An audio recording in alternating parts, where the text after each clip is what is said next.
kinds of arthritis. One is on the gout, and the Lyme disease. I'll just comment on it, and we're going to get to that right now. And then we start unit number 3, and I just sent you. I put on Blackboard. Let me just get here. I basically posted. I started quote unit number 3. They're busy loading more content. Here, visible to students that you. This is your textbook chapter on muscles, and which probably has the physiology, which we cover, rather than the names of the muscles. And I did send you, by way of messages, a rather healthy, big PowerPoint. Took quite a bit of time to load. As you say, take some time to load now with this as we speak. So this, for all course members, here's the review recording. And this was quite a long, because it's got a lot of really good animation. So let us take it from there. Sure, I got everything cooked up appropriately with this. We have started. Good. Recording. Happy to see that. And we will begin. So the very last part of this is, and just a couple of things. Gout is something, if you're in a clinical career, you're going to encounter it.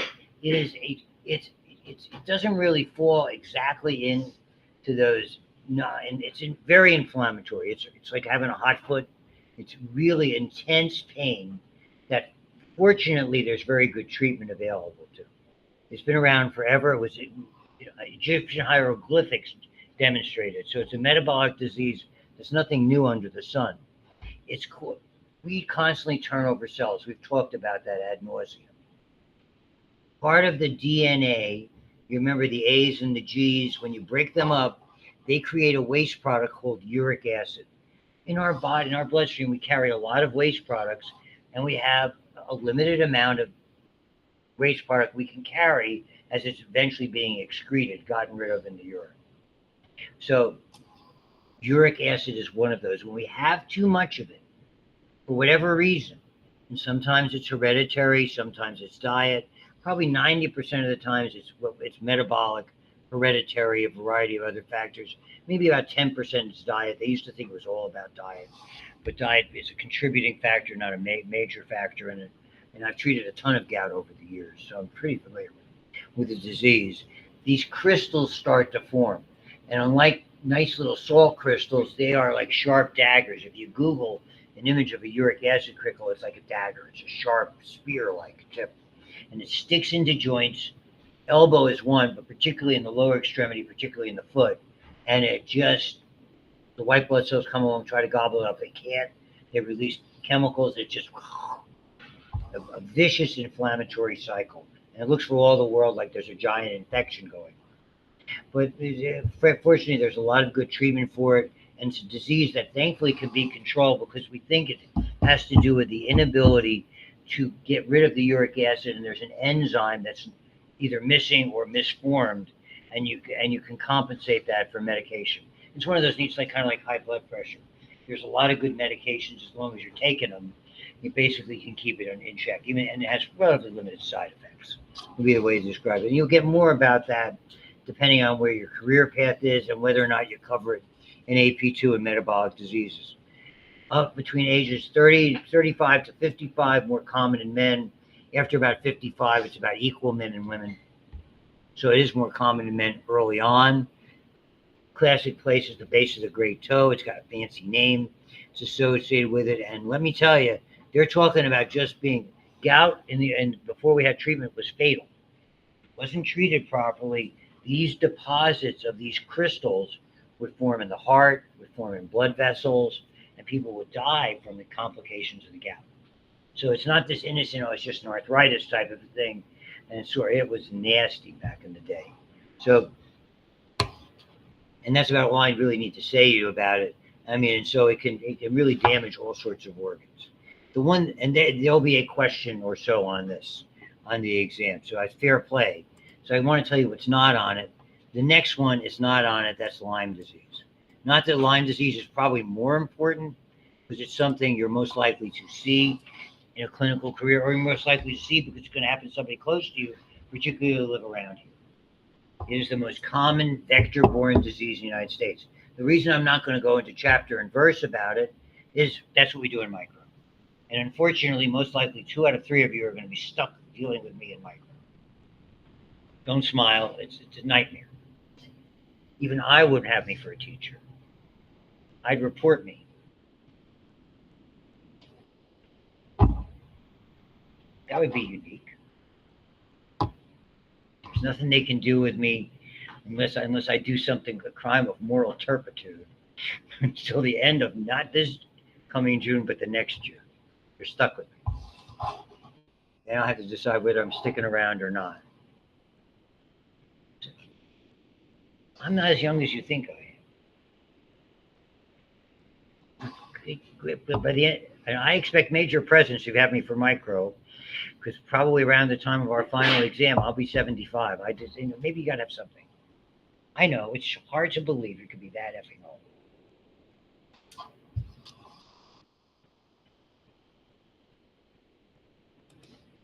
See, I've had classes that were nice to me, and I'm hoping you're one of those. See, this is the kind of students I've had. I was constantly with I've said, for a holiday gift, boy, I was really, like a pair of those cordless headphones, those Beats, they're so expensive. So they went to Five Below and got me a little thing of their little mini headphones. We wanted headphones. They got me like Batman. That's the kind of creative students. Oh, it's not the best Christmas gift. First year I was teaching micro at Chatham. I think I had 80 students in the class. So don't report me. People report me for this. And I used to say something about, and I used to say, it was a story about me, because I used to get all this criticism when I was in school. Lewis doesn't play well with others. You used to get OS's and U's on your report card, and literally in the comments section. So the teachers didn't like me then. And I told the students that. So they cleverly, are you ready for this? Actually got me a T-shirt for a holiday gift, a T-shirt. Plays well with self. Which I thought was somewhat clever. Apparently, some of you don't get the joke. You're awful. Thank you. See, I hope you have that creativity. Do they still play in that old arena in Beaver? Oh, God. Oh. In the park? Oh, God. You don't like it? Travel hockey. A lot of experience.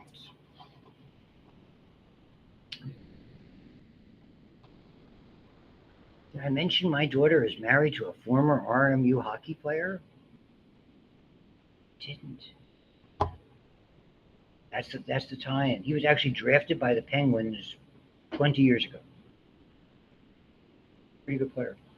Didn't play at the Penguin level. We were all the way up in the minors. I think a 7th round draft pick by the Penguins. So he could play. His roommate is the gentleman who's coaching the ladies hockey team, if there's any ladies hockey players. Just saying. So on with Lyme disease. I know how to get off on that tangent.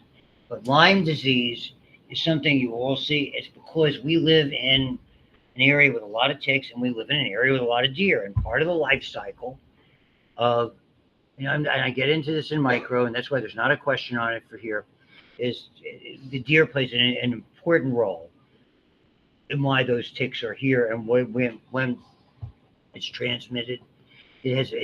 Why it used to be a skin disease. Now we consider it immune. And one of the way it happens, if it's not caught properly or not treated properly, what happens to that disease is it eventually begins, in many cases, settles in nerves and joints. So it affects the nervous system and the musculoskeletal system. And a lot of people, if it's either not recognized quickly or not treated appropriately or sufficiently, and it does require antibiotics, it's bacteria, it causes an immunological reaction. So just like we were talking about rheumatoid arthritis, where the body attacks itself, it kind of triggers your immune system to do something similar like this, particularly with nerves and muscles. And it can be fatal, potentially. Yes. So if you didn't know that, that's the interesting part. And that's everything you really need to know about. That's all the material for the last test, not including this, which, as I said, is not on that particular exam. So you're done with that. which brings us to this. This is the hard stuff. I'm glad there's so many people here, and I sincerely appreciate all of you coming here, and I, I'm starting to recognize the folks who are here. This is really hard stuff, as you're going to see, even from this presentation today, which I'm intentionally not making terribly long. We are going to look at how a muscle works. And this is on a molecular biology level. This is when you're really getting into the hard stuff. The terminology is confusing.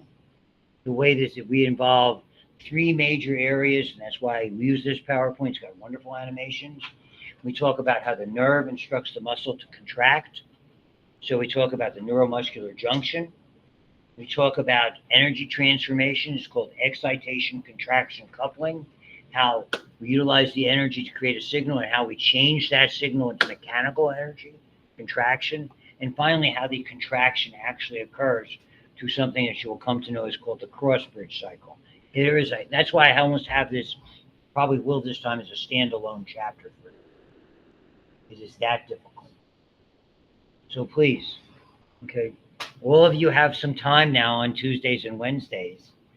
Do me a favor, look at this stuff, please.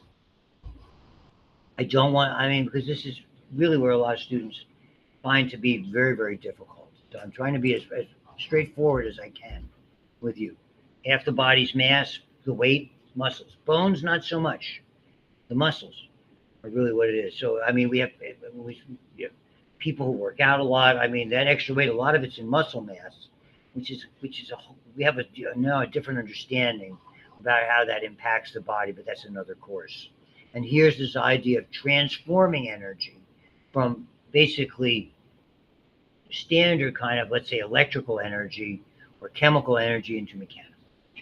And that's what I meant by energy transformations. Half the body's mass, ballpark.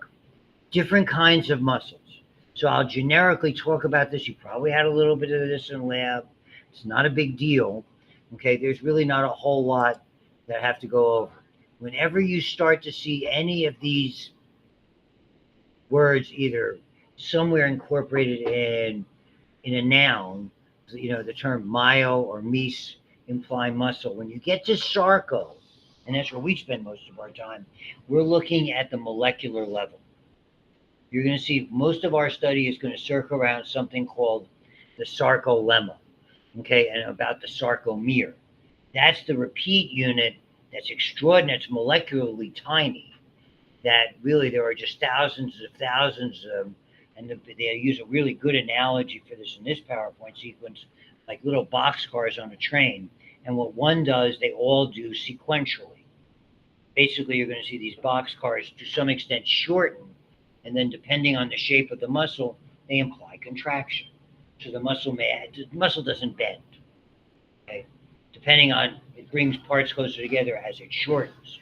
Sometimes it'll bulge, like in the biceps. That has to do with the shapes of the muscles, and maybe you went over that in lab with Dr. Robbins when he talked about fusiform, and parallel, and pennate. Are those ringing a bell?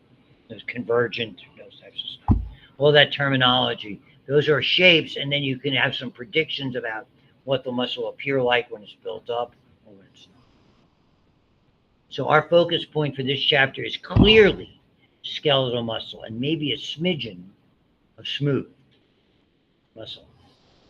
I'll comment on cardiac muscle, but you dedicate a whole unit in AP2 on the heart, where you really focus on how the muscle works and the uniqueness of cardiac muscle, and basically the way they're divided. Skeletal muscle is the only one of these that's voluntary. Cardiac and smooth, we do not control. There's something what's called our autonomic nervous system, which we explore at the very end of the course, which controls all of it. So you can control it with medication.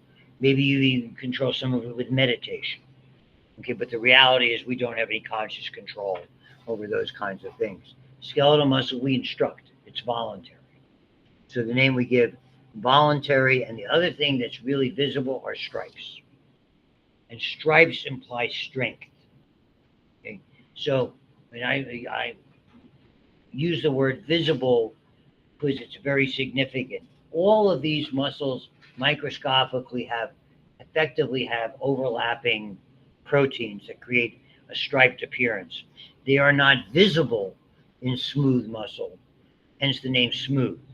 The visible stripes are present in skeletal and cardiac, and that stripe pattern really relates to, as you're going to see toward the end of this presentation today, overlapping of different kinds of what are called filaments, and that really is significant of strength.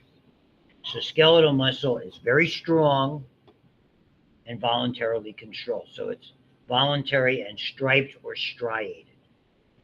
Cardiac is also striated, but involuntary. In other words, we don't voluntarily dictate for it what to do. And smooth, we cannot see those striations, even though they are actually there.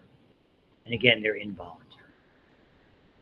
So, and elongated at different, so that's why cardiac's sort of an oddball shape of a muscle. We'll get to that, or you'll get to that in AP2. So how the packaging is very significant because it really gives you an idea of how it works. So it's packaged into skeletal muscles, and they're attached either mostly to bones. The ones that are attached to skin, you probably looked at those in the lab, are muscles of facial expression, because they go from some bone or tissue they're attached to into the skin, so you can do all the facial expressions. And so skeletal muscles are the longest. They can be as long as a foot. One student knew which is the longest muscle in the body. I'm not going to ask, that's the lab question. It's a parallel muscle. Goes from the anterior superior iliac spine to the medial aspect of your tibia. The word sartorius ring a bell. Did you know that? Why the heck don't you? Be courageous. It's important. See, this goes with your other instructors. If you try, they're impressed. When you, particularly nursing, and if you get it right, oh, boy, maybe we got one here.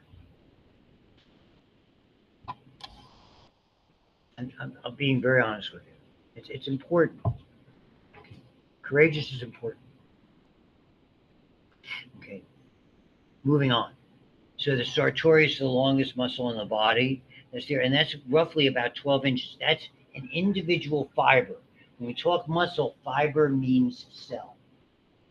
Okay, so imagine a cell that's a foot long, potentially, and thinner than a hair.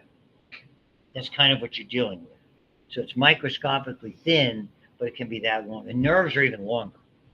Nerves can be 3 feet long. So longest of all muscles, but have striations. Voluntary, because we control them. Powerful. Striations imply power because of this overlapping that you will see. And so cardiac muscle, very interesting muscle. It's got power because it's striated, but the ones that are involuntarily have a tremendous amount of endurance. The heart is the ultimate endurance muscle. And I say it all the time, it beats more rapidly. Those muscles contract more rapidly than once a second, every second that you are. It's a good thing. So and it's really just tremendous. And we just find it in the heart. We deal with that separately. Steady rate, blah, blah, blah, blah, blah. And then smooth muscle is just that. Hollow organs are all those wonderful tubes, blood vessels, respiratory, digestive, genitourinary. And they work all of the time. They're literally constantly at work. We just don't notice them. When they don't work properly is when we notice them. And so we really spend a little bit of time like that.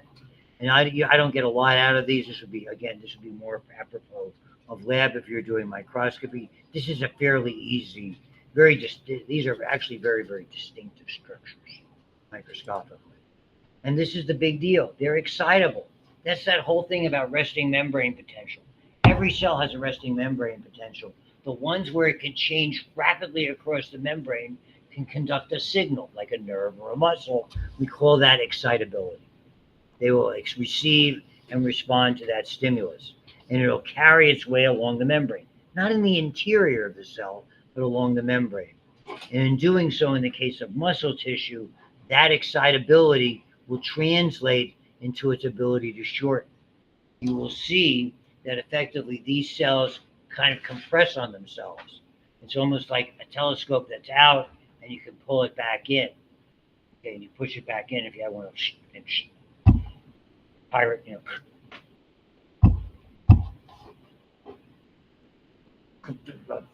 the only analogy I could come up with quickly. And yes, they can stretch, and you're going to see the arrangement on how they stretch, and you're even going to see the protein that allows them to be elastic. And there's a lot of names. Movement, yeah. Posture, yeah. Joints, yeah. Heat, yeah. Works for me. And so in classic anatomy, you learn that whole origin, insertion, blood supply, nerve supply. That's not for this chapter. Not for this chapter. So looking at all that stuff is not, and again, yes, it has a tremendous amount of needs for oxygen, and you'll see all of these things come that are there. But it will not make, to me, the lab course is where if you're going to deal with that, either at this level or in higher levels coming in the future, where you talk more about nerves and arteries and groupings and things like that. So this is really important, okay? The structures that are there. So we look at each muscle, each named muscle in the body that you learned about in the lab has effectively, and we see this pattern repetitively. You're going to see a lot of things are in threes. When you get to blood vessels, you have 3 layers of the blood vessels. When you get to the hollow tubes in the bronchi, 3 layers. Genitourinary, 3 layers. The eye, you dealt with the structure. Did you do the eye in lab? 3 layers. Then you have a fibrous outer layer, a vascular layer, and a neural internal layer. 3 is a pretty common one that we see. So when it comes to a muscle, the outer dense irregular connective tissue, the same kind of material as periosteum, the same kind of material as a joint capsule, thick and strong, is called epimysium. That MYS again implies epi is outside or outside of the muscle. Okay, it blends with something called fascia.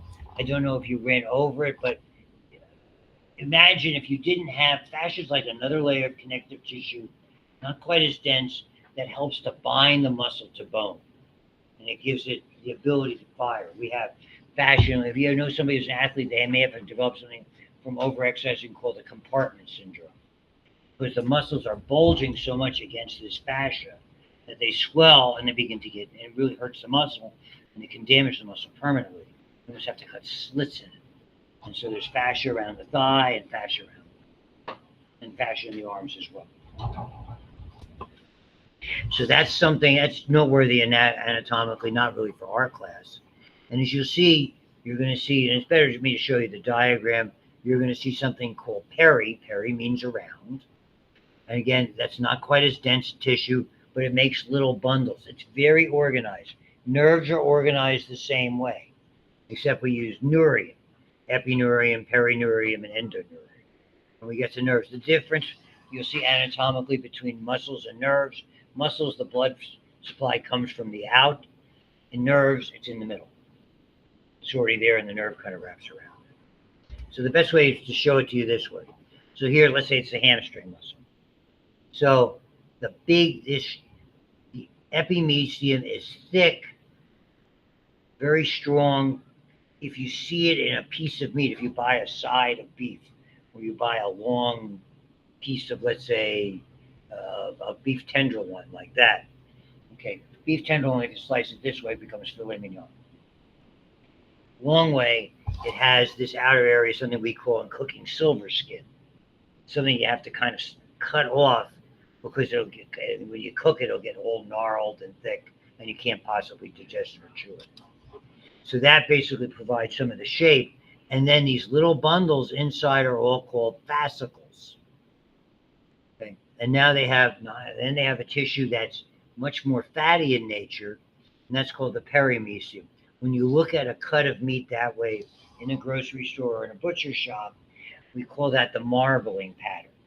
That's one of the things from a culinary standpoint, which separates things like choice from prime, or prime from, like, say, Wagyu or Kobe beef. Various levels of high quality beef for foodies like me. And the better the quality, more expensive it's going to be.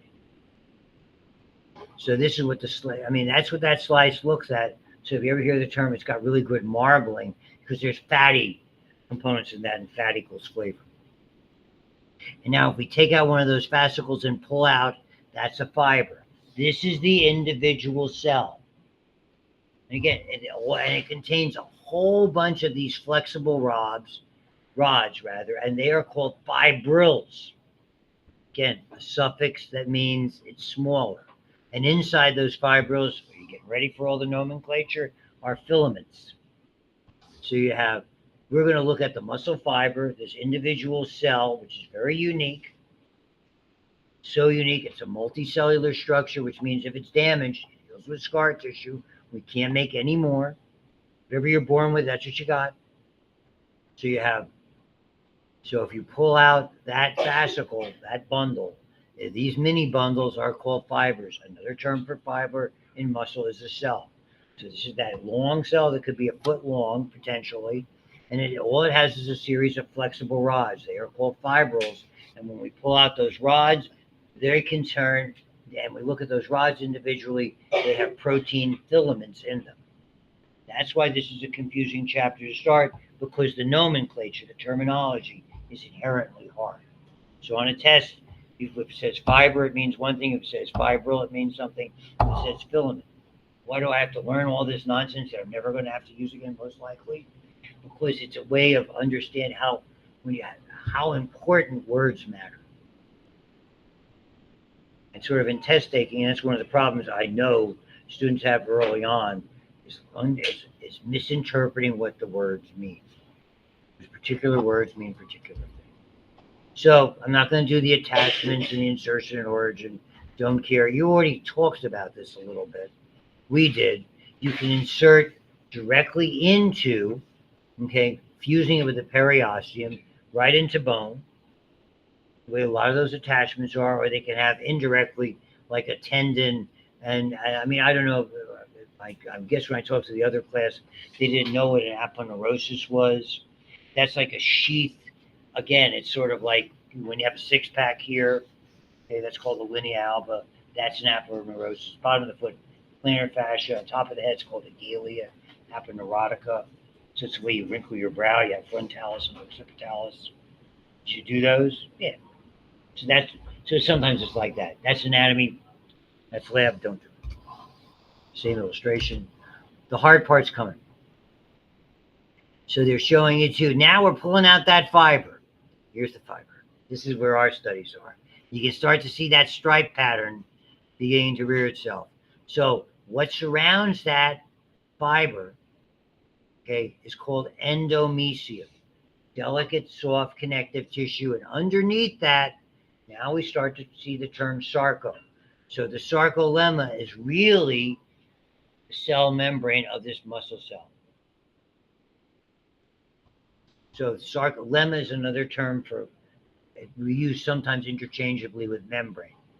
And as you can see, these flexible rods you pull out that have this very distinctive banding pattern with alternating dark and light bands is called a myofibril. So, and that's really what contributes to the striated appearance, this banding pattern. So underneath the endomysium, we peel it away, is the actual muscle cells membrane called a sarcolemma. And we're going to look deeply, and we're going to see what's inside of it. We're going to look particularly at what's called the sarcomere, this individual repeat unit. So from a terminology perspective, the muscle fibers have a plasma membrane, sarcolemma. Sarcoplasm is the name for the cytoplasm. There's very little cytoplasm because it's all filled with protein. It's filled with these rods made of protein. There isn't a whole lot of quote-unquote cytoplasm, but we call it sarcoplasm. What's in there, the energy supply, which is glycogen, are stored in something called glycosomes, and they require a lot of oxygen. They're very active. So there's a lot of ATP that's needed, means there has to be a lot of oxygen.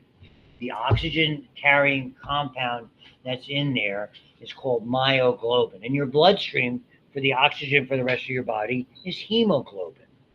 The more myoglobin, that contributes, because it's got iron into it, into the reddish color of muscle. So some muscles which are used a lot have a lot of myoglobin. And if you see this in something that if you're consuming muscle, meaning you're a carnivore or omnivore, that's red meat. Okay? Those steaks that you have in red meat. If you're like we had chicken last night, you have white meat, breast meat, not used as much, versus legs, which are dark meat. The difference between light and dark is the amount of myoglobin. It's all the same. It's just a matter of degree. They all need to have myoglobin. It's a question of how much. And it's interesting because it kind of holds on to its oxygen a little bit differently than it does in your bloodstream.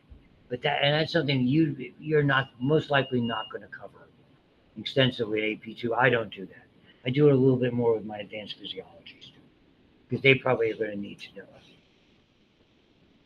And so the fibrils are really an organelle, but they're a protein. They're basically an organelle that's made almost all out of protein. They have a very unique, smooth endoplasmic reticulum. We call it the sarcoplasmic reticulum. And it is unique because it stores calcium. You might remember, smooth endoplasmic reticulum has those little cul-de-sacs or wells. They store calcium. That's how muscle moves. Calcium. So we're going to start to see this remarkable importance of calcium touched on a little bit in bone. And T, the big T stands for transverse. And when you see these animations and illustrations, it will show you that's really part of the sarcolemma.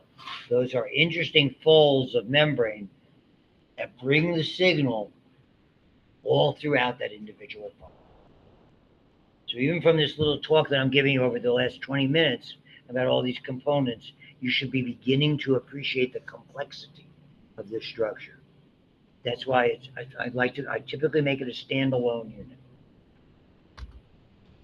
I mean, it's just, oh my God, all the terminology. It's confusing. So the myofibrils are just densely packed, flexible rods, thousands. 80% of the muscle volume, basically a bunch of protein fibers. And because of those fibers they have, that you're going to see shortly, gives it the striped pattern. The little repeat units, which is really where we analyze the physiology, are called sarcomeres. Okay?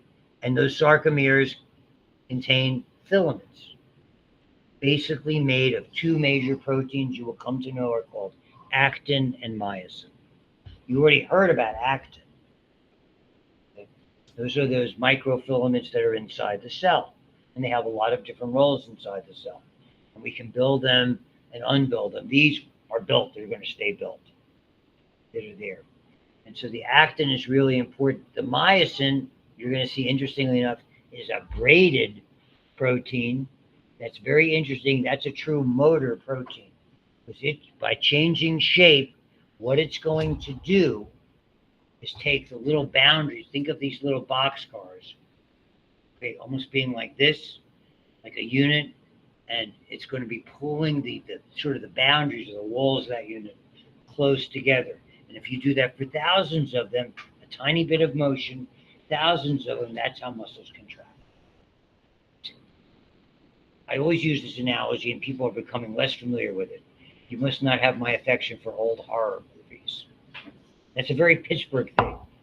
We had a thing at midnight on Saturdays going into Sunday called Chiller Theater. It was everybody, because it was so funny. It was like one of those rooms you get into, and all of a sudden the walls come together. The trip to mechanism, sort of like Indiana Jones and the Temple of Doom. Maybe it's better if I do the Disney example. It's like if you go to the Haunted Mansion, and you have, rather than having, it's a stretch room, it gets bigger. Imagine that one was getting smaller. The ceiling was coming. That's what I mean by it's so it's changing shape dynamically. And as each little part changes shape, the muscle begins bending, getting shorter, and depending on the shape of the muscle, will depend on what kind of contraction it is. And those are based on the myofilaments. So voila, now we've got the individual cell, muscle fiber. Here, multinucleated, you can start to see that banding pattern, alternating dark and light. You never will get this wrong. The dark bands are called A bands. There's an A in dark. The light bands are called I bands. There's an I in light. Got it? You can't miss it. KISS, keep it simple, stupid. It works. Just saying. So we're going to take a look. See those little blue lines? Those are the boundaries of the sarcomere. Where I'm pointing the cursor there, that's the sarcomere. And you're going to see it has a dark area. Why it's dark is we see an overlapping of the, they're called thick and thin filaments. The actin is thin, you'll come to see, and the myosin is thick. And so if you're going to take a look at this kind of on its side, and it's better than my terrible diagrams. So the striations or stripes are because of this repeating series. The A band is where the thick and thin filaments overlap. And you'll see something in a subsequent, and I'll show it to you then, called the H zone and the M line, which to me are not that important. They have to do with different proteins, but that's a lighter region, as you will see in the middle of the so-called dark band. And you're going to see the I band, the light region, is really on either side of that blue thing. That blue boundary of the sarcomere is called the Z disc. Z because it zigzags. It's proteins that appear to be in a zigzagging kind of relationship. So they came to be known as zigzag proteins or Z discs. And so those Z proteins are really the boundaries, and you're going to see the light band is on either side of the boundary. Rather than listening to me, you're better off seeing the picture. Not that picture. Doesn't tell you a whole lot. And I'll get to the picture shortly. So we focus on the sarcomere, this individual repeat unit, again, lined up long ways, a la boxcars of a train. I think it's a pretty good analogy. And this is a really repetitive pattern. What we understand, to understand that when we get into the physiology of the human body, and you'll get into more of it in AP2, in the kidney, it's something called a nephron. There's 1 million in each kidney. So if you understand how one works, they all work the same. If you understand how the digestive tract works, you're going to see the way it works the same pretty much in all areas that are there. When you begin to look at the structure. And the blood, you're going to be if you look at the hemoglobin, you understand how one molecule works. They all work the same way. So it's basically understanding that small unit is really how you develop your understanding of how things work. And so you will see individual sarcomere has a whole A band, and they call it half an I band, but basically there's an I band on either side of that Z disc. So this is a better illustration. So here you can see it. Why is it dark? Because the blue are the thin filaments, as you'll come to know, are called actin, and the red are the thick filaments you'll come to know are myosin. And where they overlap, that's dark. It's dark because they're overlapping. What makes it dark is the light can't penetrate it because there's so many fibers in close contact with one another. And the next illustration kind of shows it a little bit better. Here you can see that zigzag appearance schematically or in the illustration of the Z disc, and you can see on either side of it is this, what they call half of a light band, but there's a light band of roughly equal amount on either side. And that mid zone, you can see that the overlap doesn't go past this middle area because there's proteins there that are preventing it actually. And that's the limitation of how much an individual sarcomere can sort of shorten or shrink. And they call that, and because it resembles a letter H microscopically, they call that the H zone. And then that M, that area there, is named for a particular protein called myomycin, you don't have to know. And that's sort of an anchoring protein for these myosin or thick filaments. I mean, if you're not confused now, it's only going to get worse. So that's why I think I hate to make the same point over and over. This is why you want to listen again and again. This is why I record the thing. To try to keep explaining. If you don't know, for goodness sake, shoot me a question by email. Ask it in class. Okay? You're not going to make the class any less interesting or prolong the agony. Questions are good. We learn from questions. I know it's a novel concept. I was that kid with always the hand up, but that was to annoy the teacher. That kid, front of the class, pocket protectors, suspenders, bow tie. Nerds are us. We didn't even have that terminology. I had a number of other names that the children called me. It wasn't nice. But I got even. Okay. Orderly arrangement of actin, thin filaments, myosin, thick filaments. The actin are thin. And again, on the I band, partway into the A band, as you'll see, anchored by the C disc. Myosin is thick. Okay. And then this hexagonal arrangement I tried to draw there, you'll see it better. So this is what I mean by the illustration that gives you a lot more information. And thankfully, you're near the end of this marathon of terminology. I know it's annoying.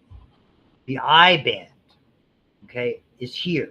So effectively, you don't have overlapping with these thick filaments. This is, when you talk about elasticity, this protein is called titin. I pronounce it that way. You can see schematically, they've drawn it like a spring. So inevitably, when we stretch a muscle, it's the whole idea of like a knee-jerk test. When you stretch a muscle, it responds by contracting. So once I fire a muscle contracted, it's fairly easy to relax it. That's because now those elastic fibers play a significant role. I mean, when you damage a muscle chronically and you damage those, the muscle loses some of its ability to do those things. So that the titin, as you will see, plays an important role, and that's what's attached to those myosins. Just so you understand that the titin is sort of attached to the Z disc, so the myosin is attached to it, but indirectly by way of the titin. The actin is directly attached to it. And down the road, you're going to see as these actins get pulled toward the midline, the boundaries, the Z discs, get closer together. That's how that individual sarcomere shortens. There's thousands of them. Remember, a tiny little bit of motion magnified 1,500 times, whatever. So here you can see the I band, no overlap. In that midline or H zone, both of those, no overlap. So that's why it appears lighter than the others. Here's the A band, the dark band. By definition, we don't talk about it as the H zone and the midline as light bands because they're right in the middle of this dark. But look at the way they've drawn it here. You have a thick filament, a myosin, and it's surrounded somewhat hexagonally by thin filaments. And you can see there, and they share. You have thick here, thick here, thick here, and you can see in blue the thin filaments. In skeletal muscle, it's about a 2-to-1 relationship, thin to thick. When you go up into smooth muscle, it's around 12 or 13 to 1, thin to thick. So the filaments are there. The stripes are actually there. We just can't see them. So they called it smooth. And it's not to say the muscle isn't smooth a la to touch. It's just we don't see visible striations. That's because there's just an abundance of thin filaments. And so this is the structure that we really are going to look at going forward. So as we look at that, we're going to look at the molecular competition, heavy and light chains. We're going to look at the way the actin is composed. I'm not doing this now, I'm at the end of the lecture. We're going to look at this braiding. All of those are things. So and starting on Wednesday, it gets more terminology and more confusing. So we will pick it up effectively here starting on Wednesday. Thank you. Have a great rest of your day. We're done. Stop recording.